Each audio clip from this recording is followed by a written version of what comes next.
And you came, so thank you so much.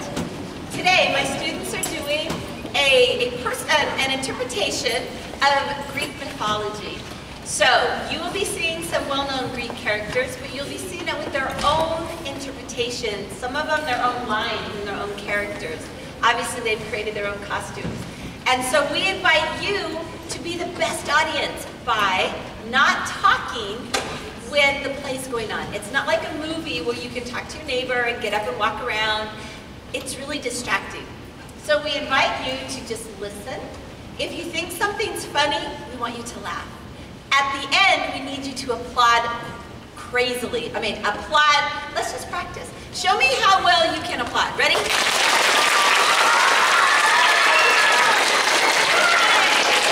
I think we got that. In addition, we need your help during the play. We have a special technician. When he comes and stands up in front of you and holds a sign, you need to do what the sign says until he puts it down. Let's practice. First one. Okay, we need to stop when he puts the sign down. Try it again. Ready? That was good. Another one that you'll do often is a special ping sound. Every time we see the beautiful Helen of Sparta, show them who you are, we will all point to her and say, ping! No matter where she is, when he holds the sign up, we find her, point, and say ping. So let's practice. Ready? Ping! Oh, that was good. Okay. You will also meet some very interesting people. As you meet them, you'll do different responses. The first one is very inquisitive. Huh? Ready? Ooh, that was perfect. Okay. Another one will be a very disgusted, ugh. Okay, ready? And then there's one in which you're going to be so impressed, you're just not going to believe it. So we need you to sound like you're impressed. Ready? This is going to be fun. So every time you see one of these signs, we need you to do that, in addition to laughing whenever you think something's funny. We appreciate you coming to do this. We appreciate all the attention and the help because, as you know, it's a little bit scary to be in front of your friends and to perform. So thank you so much. We're now going to turn the time over to Heaven, Earth, and Horses. It's a fine sunny afternoon on the pinnacle of Mount Olympus, and the pantheon of Greek gods are happily going about their godly duties, which mainly consists of devising fiendish and cruel tasks for the lowly and unfortunate members of the human race, and generally arguing amongst themselves about who is the greatest god of all. Zeus is the most mighty of all gods. He is accompanied wherever he goes by his faithful servant, Plockins.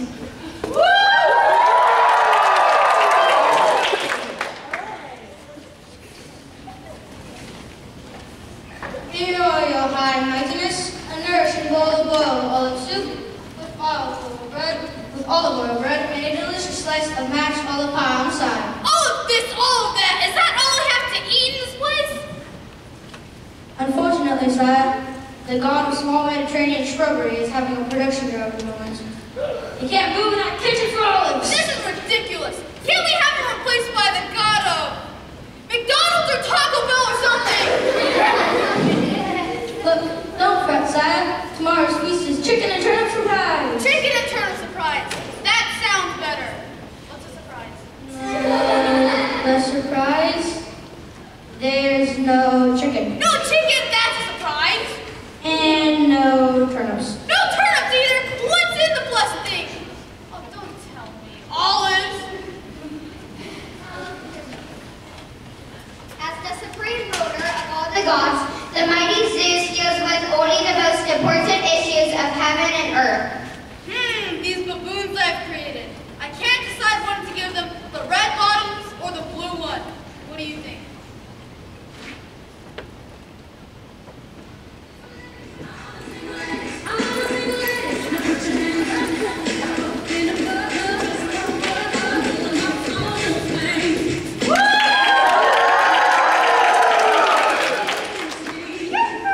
Juicy boy, where are you, handsome one? Not now!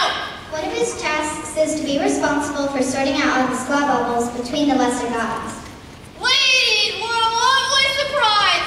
I can all tell that you're all not looking lovely today! Of course, naturally. What did you expect? Now, we know, and you know, out of everybody else, the three of us are absolutely gorgeous.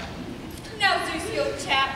Out of the three of us, whom, yes, all right, whom is most beautiful of us all? Mirror, mirror on the wall, who is the fairest of us all? Do you know, actually, I think who might have been right. Who might have been right? Or perhaps which? Who are you calling a witch who has built a crone? Look, I think a decision like this is more dangerous than a 12-headed serpent with a toothache. Okay, so girls, calm down. Despite being the most omnipotent, all-seeing, all-powerful supreme ruler of the gods, except for Sundays and 15-minute all breaks every 3 hours, I cannot possibly expect to choose something like this between you three. You're all equally disgusting to me. That's just typical. You rule all over the heavens and the earth, and you can't even make the simplest decision like this? That's the last time I'm doing your ironing, maid boy. Look, panicky not. I may not be able to decide, but I know a man who can. Who? Plotkin sent a heavenly muse down to Prince Paris in the city of Troy and have him transported up here. I have an important job for him. Certainly, I'll watch him. Now, be gone and prepare yourselves for the contest. Oh, and see if you can pick me up a pizza if I'm on the way. No olives!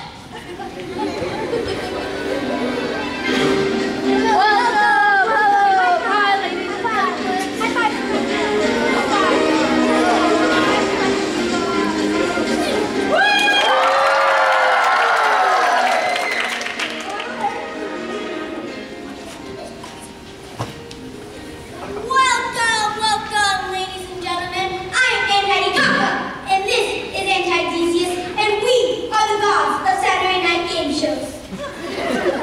This is the grand finale of Miss Olympus. Now our three finalists are nervously waiting behind the curtain. But before we bring them out, let's meet the poor sap, fine gentleman, who's going to make this suicidal, very important decision. Please, jangle your jewelry for Prince Paris of Troy.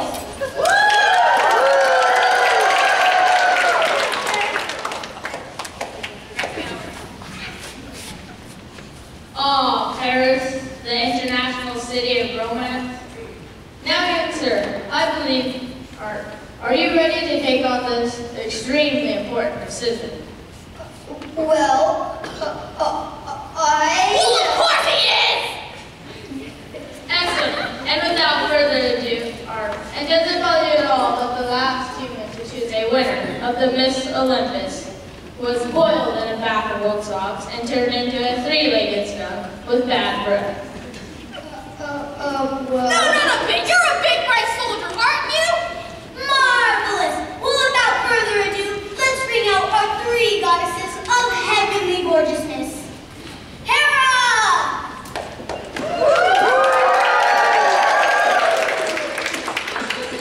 Athena!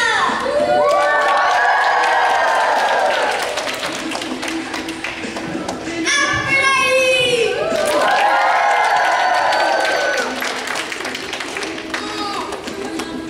But before we begin, I believe that you have created a crucial question for our three contestants.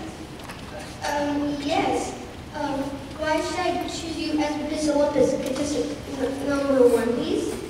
Well, apart from being intensely studied, of course, I'm also very kind to small animals. Like just the other day, I bred a whole new species of guinea pig from the earlobe of a three-toed sloth. Oh, and if you don't choose me, I'll have you ripped apart by wild bunnies. Sonny, come back home right now. Seriously. Some dollar. Ooh, sounds tempting. Contestant number two, please. Well, I'm sure that you can't deny I'm as beautiful as the stars in the sky. Yes, only not quite as bright. And of course there's my extensive charity work for lost orphans and underprivileged demigods. Oh, I know how to stir-fry lime in olive oil and served at the next widow's family banquet. Don't choose me.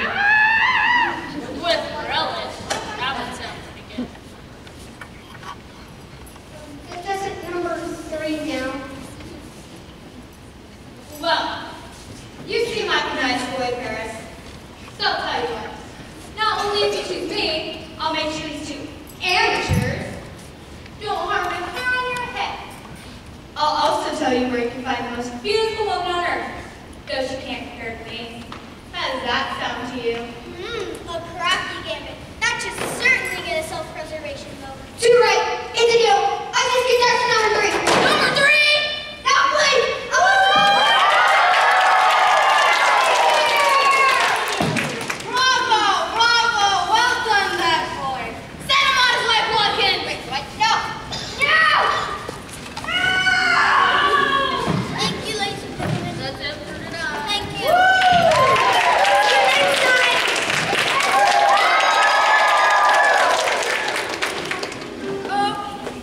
Isn't this wonderful? I'm the most beautiful goddess on the mountain. Now I'll always be in the popular group at the canteen. Thank you. Sorry, ladies, but that's how the cookies crumble. Not fair. Well, the dice has been cast.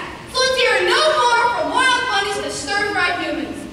Come on, plotters, we have godly business to attend to. About those buffoon bottles. Well, that goes back to the drawing board to stop on a few more cents and the natural spiritual foundation. Not quite. We may not be able to get at Worm Paris directly, but I think we can still allow this energy before it's around here. Ooh, yes, it's been a while since I've had a drawn-out war down there. Exactly. You know, there's nothing quite like causing a whole heap of suffering and misery to make a girl feel better about herself. Yeah, we should go to Mount Olympus and see everything in gold. Can I watch too?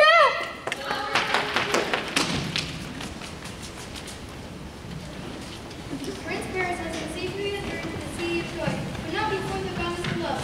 Aphrodite has smitten me with the devil of beautiful Helen. Of Sparta.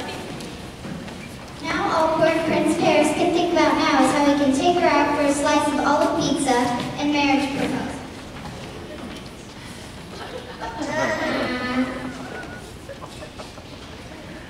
What have you heard, brothers Eric and Ernicus, of this Helen of Sparta? Is she really as beautiful as they say? Well, I've heard that she hatched from an egg and she's not all she's cracked up to be. Surely you must be joking. I'm not, and don't call me Shirley. It's no eggs, abjuration. I've heard that fine young men from the length and breadth of the kingdom have sought to win her favor, but to no avail. I've heard them in the wedding veil. And that she is the daughter of old King Menelaus of Sparta. Well, there's nothing like a royal way to get a girl's imagination fired up. Yes, and the royal treasure chest. And that she has a beautiful niece, a girl called Ipanema.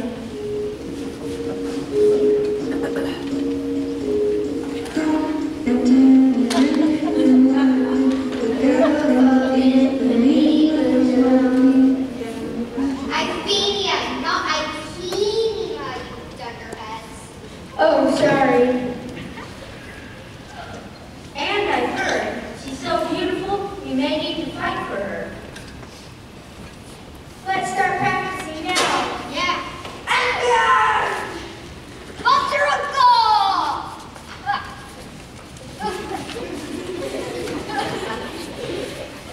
Stop! Enough of all this fighting. Let's head over to Sparta and view this wondrous vision for ourselves. Let's go! And enough of the swords. And thus it was that Prince Paris sailed to Sparta and met with King Menelaus and the beautiful Helen, instantly falling in love with her and wanting her for his wife. Whilst they were there, pressing reports took Menelaus away on kingly business, and monarch left Helen to pay the hostess with the mostess. Prince Paris, spotting a golden opportunity, stole the helpless Helen from the Sparta and sailed back to Troy. Mind you, I say stolen helpless, but rumor has it she had time to pack 27 suitcases of clothing, cancel her bill before more or less, sprinting up the gangplank to sail out with the handsome young prince. When Menelaus returned to Sparta, he was understandably furious with particularly over the cancellation of milk, as he was forced to eat his cornflakes with olive oil for the next 3 days. Assemble all the men of the kingdom. Tomorrow we sail to Troy to burn down the city and rescue the beautiful Helen.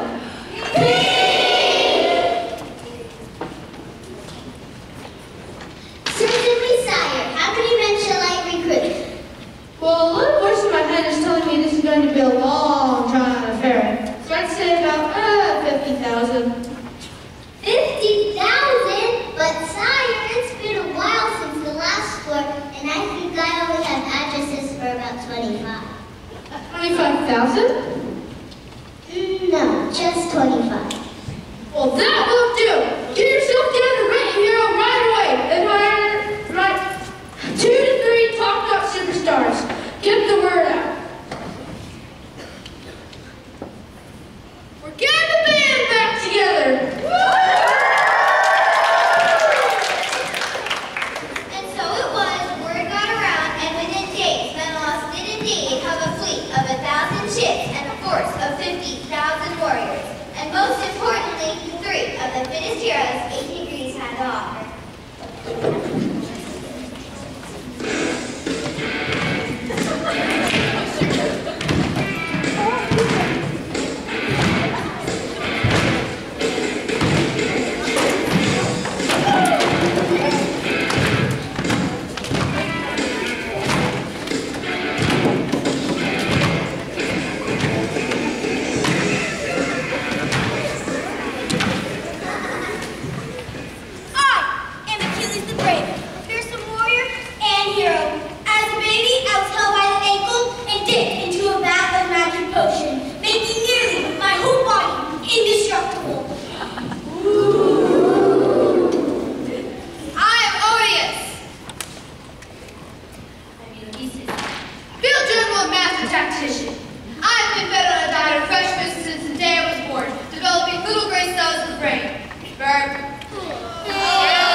There began a mighty siege.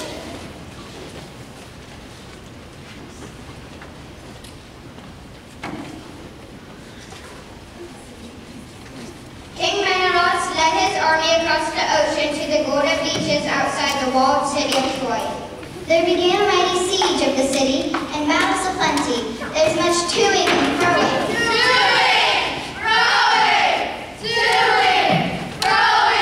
And as well as there was toing and throwing, there was much throwing and catching.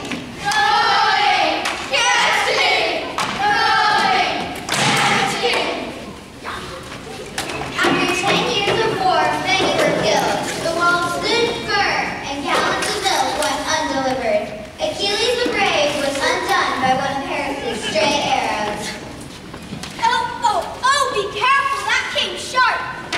Oh my, I've been undone by shot 2 sandals. Really? Wow. Well, actually, for his head, but I guess the ankle will do. Wuss. Kind of pathetic, really. Yeah. Why? Is he seriously alive? Ajax the railway dead in a grave of flowers. Lemon sent it in kind to the hand to the very end. At least I've learned good value of money. And within the walls of Troy, even Paris was killed. Only the beautiful Helen. Only the beautiful Helen remained untouched as the long war became a dismal stalemate.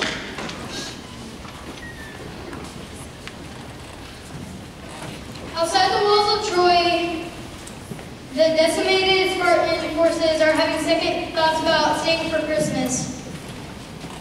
The last remaining hero, Odysseus, calls a strategic meeting with King Menelaus and the captain of the guard.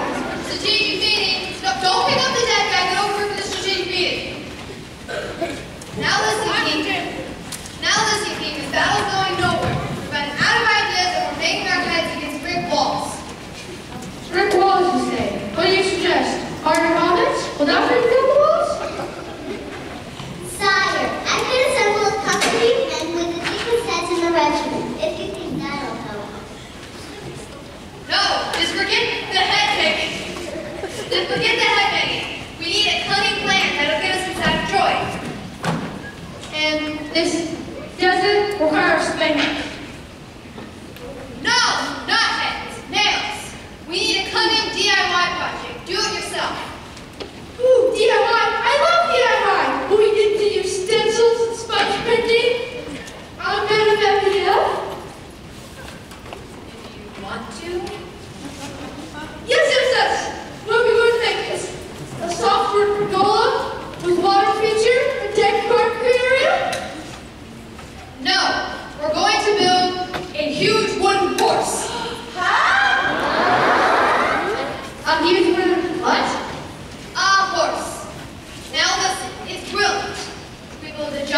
Do we just sit around for a few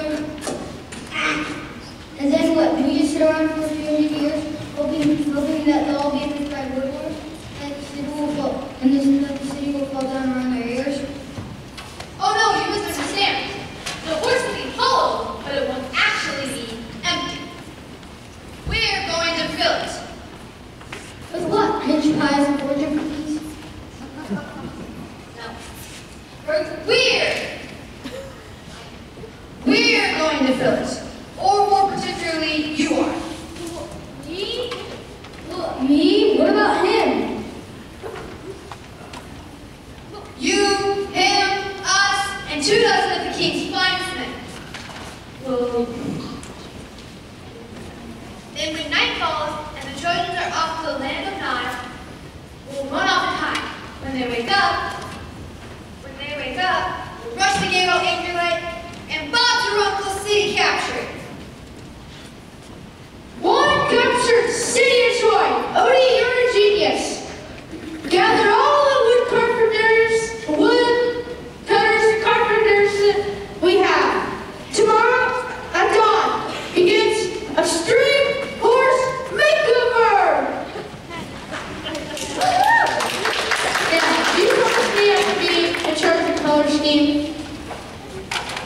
And so began the most ambitious building project since Pharaoh Picanhanet had insisted that the people of Egypt build his special burial pyramid pointy end down. For the next few weeks, fighting seized one of the people of Troy were puzzled by the sounds of hammering and sawing and the cries, "Ouch, that's my dog!" That could be heard from the Spartan camp. Eventually, on the 28th day, the colossal wooden beast was completed and wheeled its way under cover of darkness to the gates of the great city.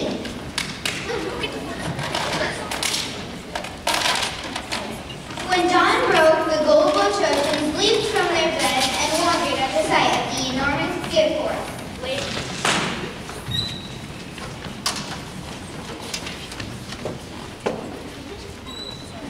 Only the beautiful Helen watched from her window and suspected that the Spartans were up to something kind of tricky. There's something fishy about that horse. I smell a rat. They wheeled it. Come in. But no, Helen, it is no rat you smell. It is a dozen or so brave Spartan warriors crammed into the dark like sardines, biding their time and waiting for Troy to fall under a spell of sleep.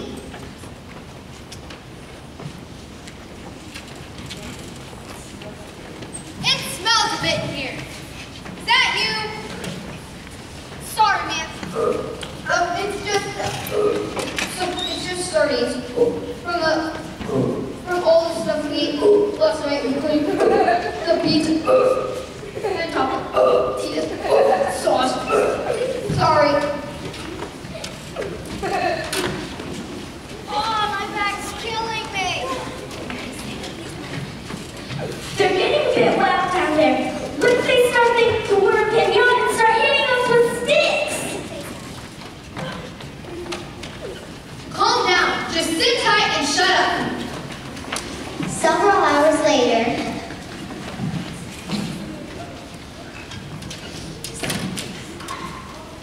Oh, my back's killing me still.